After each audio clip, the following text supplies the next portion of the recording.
Je vais commencer par dire un mot du contexte. Le Soudan du Sud est devenu indépendant en juillet 2011, mais en 2013, la guerre civile a éclaté avec un regain des combats en juillet 2016, provoquant de nouvelles vagues massives d'afflux de réfugiés, en particulier en direction du nord Ouganda. En seulement un mois, 70 000 nouveaux réfugiés avaient atteint l'Ouganda, et quand nous avons rejoint l'équipe MSF pour faire notre évaluation fin octobre 2016, 175 000 personnes avaient déjà été enregistrées sur les camps. Comme on peut voir, ils arrivaient littéralement par vagues, et certains jours on a pu assister à l'arrivée de plus de 4 000 personnes exténuées par leur voyage. Donc une réponse humanitaire importante impliquant le gouvernement ougandais et 25 organisations s'est rapidement mise en place, mais a toujours couru derrière l'urgence à cause d'une population massive et toujours croissante. En conséquence, il a été nécessaire d'évaluer la situation sanitaire des réfugiés et de mieux comprendre leurs conditions d'arrivée.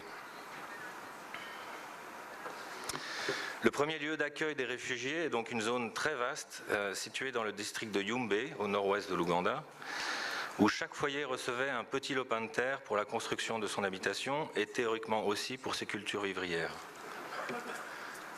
Le camp de Bidi Bidi est composé de 5 zones, qu'on voit ici en vert, qui sont espacées au milieu des villages de la communauté ougandaise.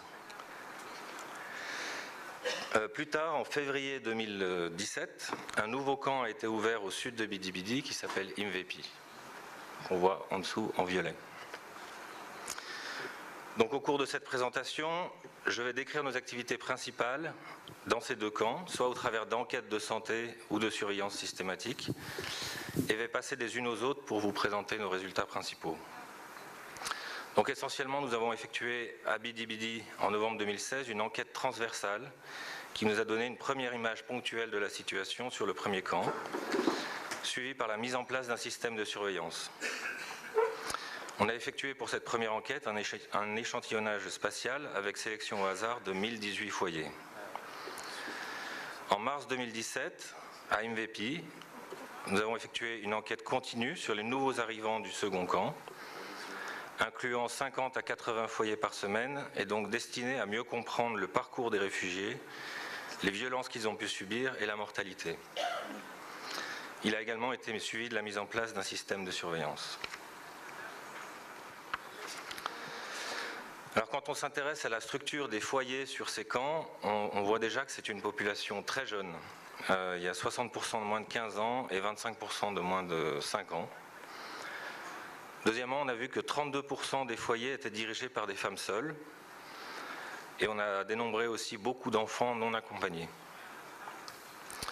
Et troisième point important, il y avait de nombreuses personnes absentes dans ces foyers, tels qu'ils étaient au Soudan du Sud. Par exemple, 16% des foyers des membres de ces foyers étaient restés volontairement au pays, 0,8% étaient décédés et 0,4% avaient été fait kidnapper ou la famille n'avait plus de nouvelles. Alors chez les nouveaux arrivants, donc en 2017, ces proportions relatives ont évolué et s'il y a moins de personnes qui manquent dans les foyers, il y a une augmentation du pourcentage des personnes qui sont décédées, 3,1%, ou qui ont été fait kidnapper ou pour lesquelles la famille n'a plus de nouvelles. Alors quelle est la situation du côté du Soudan du Sud ? On peut chercher à répondre à cette question en regardant d'où les réfugiés étaient originaires. Donc sur ces cartes, on montre avec une échelle de couleurs non linéaire les proportions relatives de ces États tels qu'ils étaient représentés dans notre échantillon. Donc la distribution globale en haut indiquait que 2 États sont représentés en majorité, c'est le Central et Eastern Equatoria, ces 2 États du Sud, qu'on voit en noir et en orange sur la droite. Et en bas, les cartes qui représentent certaines semaines spécifiques de l'enquête et qui montrent une distribution variable selon les semaines, en fonction des combats et d'attaques de villages qui se déroulent notamment aussi au nord. Ensuite, un zoom sur les 3 États du Sud montre que la représentation des counties ou des comtés était aussi hétérogène. Mais de façon plus intéressante, on peut aussi voir que la durée du voyage depuis le village d'origine jusqu'à la frontière était variable, mais oscillait généralement entre 3 et 10 jours. Dans notre enquête de 2016, la mortalité rétrospective a révélé un taux de mortalité brute proche de 1 décès par 10 000 par jour, et pour les moins de 5 ans, de 0,4 décès par 10 000 et par jour. Les décès par violence sont affectés principalement des adultes, mais quand même 20% d'enfants et d'adolescents. Maintenant, chez les nouveaux arrivants, en 2017, nous avons trouvé un taux de mortalité beaucoup plus élevé, en particulier lors des semaines 12 à 15, c'est-à-dire mars-avril 2017. Et ce taux oscillait entre 2 et 5 décès par 10 000 et par jour. Dans cette deuxième période, les décès par violence ont constitué 75% de cette mortalité, principalement par arme à feu et dans les villages d'origine. En termes de violences subies, elles étaient nombreuses au niveau psychologique et physique. Alors les raisons du départ les plus citées étaient l'attaque du village ou l'anticipation de la violence. Les violences directes ont affecté 20% des individus qui ont été inclus, avec une vaste proportion de ces personnes qui ont été pillées par des militaires sur le trajet, les autres ayant été menacées ou battues. Finalement, on sait qu'un pourcentage très important de personnes, sans forcément souffrir de violences directes, ont assisté à des exécutions, des tortures, des violences sexuelles ou des humiliations. En conclusion, du côté du Soudan du Sud, et même si nous avons interrogé des personnes ayant pu fuir la guerre, nous avons pu saisir le degré important de violence qui s'y déroule sur les populations civiles. Alors, quelle était et quelle est aujourd'hui la situation sur les camps de Bidi Bidi et d'Imvepi? Alors fin 2016, c'est ce qu'on montre sur la gauche, la mortalité rétrospective oscillait dans des valeurs qui étaient en dessous des seuils d'alerte pour les moins de 5 ans comme pour l'ensemble de la population. Par la suite, notre système de surveillance hebdomadaire à Bidi Bidi a montré que la mortalité sur le camp était relativement stable et également en dessous des seuils d'alerte. Nous avons aussi mesuré la disponibilité en non-food items et montré que de nombreux foyers ne disposaient pas du minimum en jerrycan, en jaune, en cooking pots, en gris sur le graphique, ou d'une habitation de qualité acceptable. Ça nous a permis de mettre en évidence des zones du camp vulnérables à ce niveau et aussi des foyers particulièrement défavorisés qui pouvaient cumuler ces manques. En termes de distribution de nourriture, le panier alimentaire mensuel couvrait théoriquement les besoins, mais des discussions et évaluations informelles laissaient suspecter des insuffisances en variété et en quantité.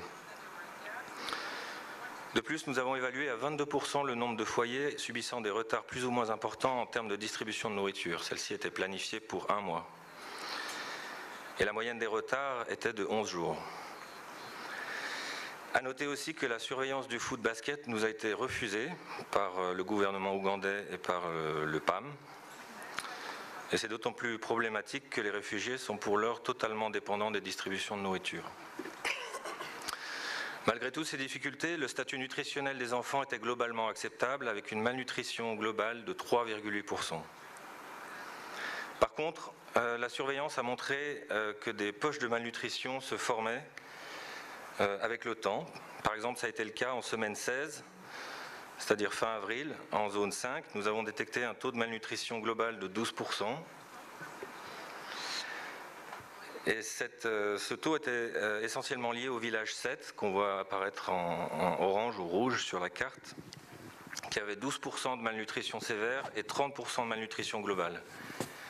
C'est un village qui était très isolé, où il y avait un mauvais accès à l'eau et à la nourriture. Donc la surveillance a été très utile pour référer tous ces enfants vers le programme de supplémentation et aborder le problème avec les partenaires actifs de la zone.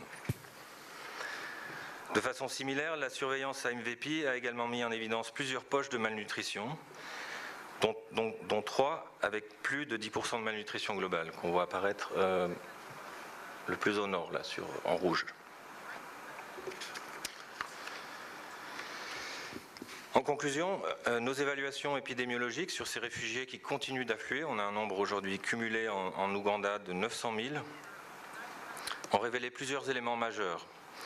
Tout d'abord, le niveau de violence et de mortalité au Sud-Soudan, qui sont élevés et les populations sont particulièrement marquées.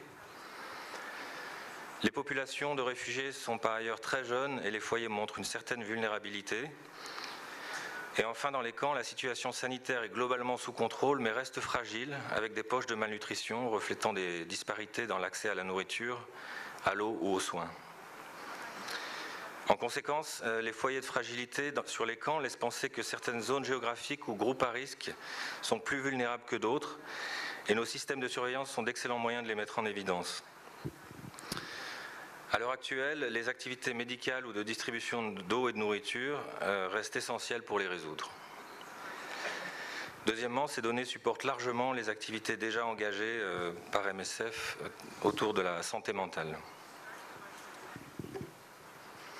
Alors je voudrais remercier